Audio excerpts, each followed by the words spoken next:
अस्सलाम वालेकुम नाजरीन।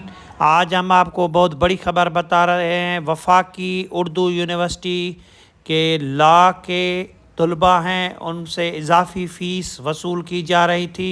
सिंध हाई कोर्ट ने बहुत बड़ा फ़ैसला दिया है। सिंध हाई कोर्ट ने बहुत बड़ा फ़ैसला देते हुए लॉ के जो तलबा हैं उनसे इजाफ़ी फ़ीस वसूल करने से रोक दिया है।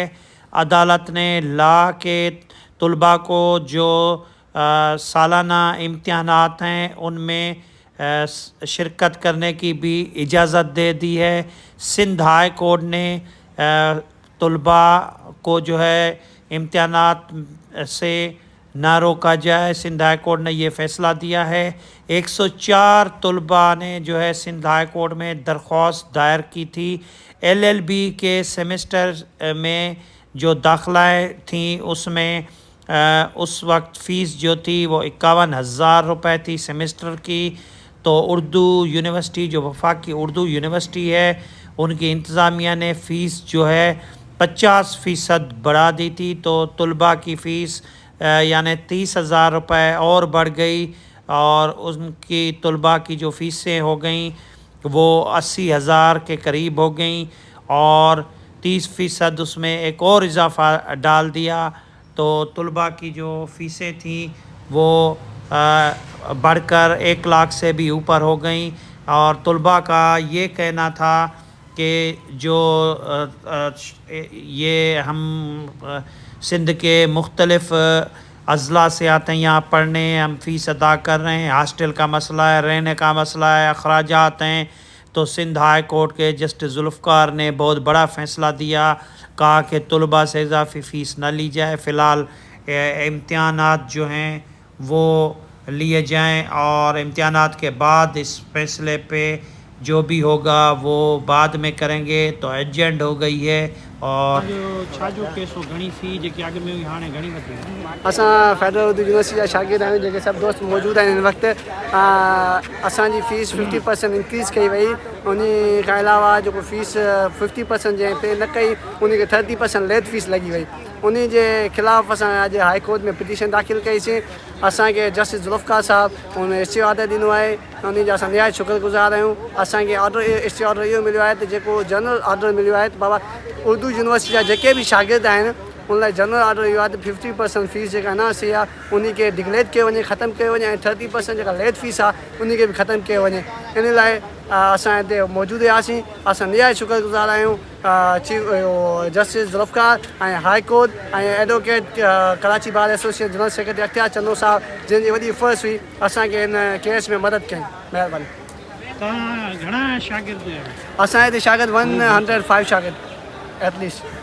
तव्हांजो छा केस हुयो ऐं हिते छो आया हुआ हाई कोर्ट? असांजो वफाकी उर्दू यूनिवर्सिटी जा स्टूडेंट आहियूं, LLB second year third semester.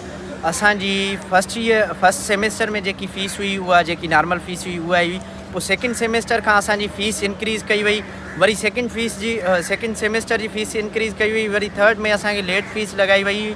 इहे इशूज़ हुया जेके यूनिवर्सिटी में असां सां माना हिकिड़ो लीगल वे सां उहा फ़ीस इंक्रीज़ न कई वई। उन्हनि जी जेकी माना कानून में हुयो त 10% उहो इंक्रीज़ करे सघनि था, पर उन्हनि 10% खां वधीक इंक्रीज़ कई ऐं लेट फ़ीस बि लॻाई हुई। उन खां बि उन ते असांजो केस हुयो जंहिं केस खे असां जेके एडवोकेट अख्तियार चनो लीड पियो करे।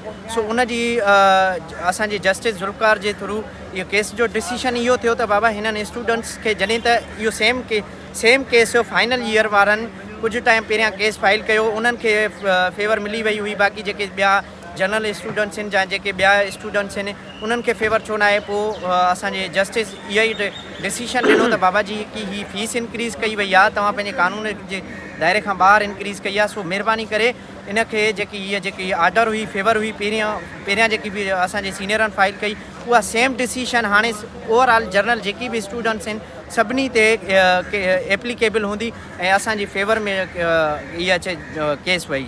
Thank U. तव्हां केतिरा शागिर्द हुया केतिरी तव्हांजी फ़ी अॻु में हुई हाणे वधाइण खां पोइ केतिरी वधाई? जी बिल्कुलु दरअसल जी जंहिंमहिल असां एडमिशन वरिती at the time of admission असां जेकी टोटल स्ट्रेंथ हुई असांजी उहा ई टोटल 104 छोकिरनि जी इंक्लूडिंग कुझु गर्ल्स हुयूं जंहिंजो 20 जे क़रीब गर्ल्स जो रेशो हुयो, ॿिया कुझु बॉइज़ हुआ। At the time of admission असांजी जेका फ़ीस वरिती हुई 51,000 वरिती हुई विद द एडिशनल फ़ीसिस, ठीकु आहे। हुन में असांजूं जेके बक़ाया फ़ीसिस उहे इंक्लूड थी वियूं। हाणे असां उहो फर्स्ट सेमेस्टर जेको पूरो कयो, सेकेंड सेमेस्टर में आयासीं त सेकेंड सेमेस्टर में असांजी फ़ीस हिननि जेका आहे हिकु यकदमि 50% इनहांसमेंट्स करे असांजी फ़ीस जेका आहे 81,000 करे छॾी, ठीकु आहे। हाणे असां सिधी ॻाल्हि आहे असां पोइ हिते कुझु छोकिरा हिते 80% जेके आहिनि छोकिरा उहे इंटीरियर खां आयल आहिनि, उन्हनि जा पंहिंजा एक्सपेंसिस खोड़ सारा आहिनि, उहे हिते हॉस्टल में रहनि, उन्हनि जा ॿिया एक्सपेंसिस उहे ॾियनि हिननि जूं जेके हिकु सेमेस्टर में एतिरी वधियल फ़ीस ॾियनि। पोइ असां अगरि उन ॾियण खां इनकार कयो त हिननि असां ते मज़ीद 30% जो इज़ाफ़ो अञा आणी छॾियो। हाणे 80,000 50% इज़ाफ़ा उन ते 30% जो लेट फ़ीस उहा असांजी लख खां मथे थी वई। पोइ हाणे असां उन सभु सूरत हाल ॾिसी हाणे असां अची वियासीं हाई कोर्ट में। असां पटिशन पंहिंजी दायर कई, पटिशन में असां दायर कई त असां इहो ई सॼियूं जेके आहिनि असां पंहिंजा ग्राउंड्स रखिया त सर असां पोइ हिते बैकग्राउंड असांजा स्टूडेंट जेके आहिनि शागिर्द खोड़ सारा उहे बहुत सारियूं जेके आहिनि डिफ़िकल्टी ॾिसनि पिया, उहे हिते हॉस्टल्स में रहनि पिया, उनजा ॿिया सारा एक्सपेंसिस आहिनि। यूनिवर्सिटी जूं गैर मुनासिब फ़ीसूं थोरी भरींदासीं। पोइ असांखे उहे यूनिवर्सिटी जेके आहिनि उहे शयूं ॾिसी करे असांखे हींअर स्टे ऑडर ॾेई छॾियो आहे, जंहिंजे करे असांजी हींअर फ़ीस जेका आहे उहा टिल द फाइनल ऑडर ताईं असांजी जेका फ़ीस आहे उहा असांजी जेका फर्स्ट सेमेस्टर में वरिती वई उहा वरिती वेंदी, ऐं असांजूं जेके फ़ीसिस जेके लेट फ़ीस आहे या ॿियूं जेके यूनिवर्सिटीज़ आहियूं उहे असांजूं ख़तमु करे छॾियूं। हाणे असांखे कोर्ट जेको आहे रिलीफ ॾेई छॾियो आहे। Thank U. फर्स्ट सेमेस्टर में फ़ीस पे कई, वरी सेकेंड सेमेस्टर में असां आयासीं त सेकेंड सेमेस्टर में असांखे गैर क़ानूनी तरह सां ओचितो इहो जो 50% इज़ाफ़ो लॻी वियो फ़ीस जो, जेको जंहिंजी का मतिलबु क़ानूनी हैसियत न हुई, हिकिड़ो गैर क़ानूनी अमल हो। उन जे ख़िलाफ़ु असांजी सीनियरनि असां सां गॾु हिते पिटीशन दायर कई त उन्हनि खे रिलीफ मिलियो, बाक़ी बक़ाया जेके ॿिया नॉन पिटीशनर हुया उन्हनि खे को बि रिलीफ न मिलियो।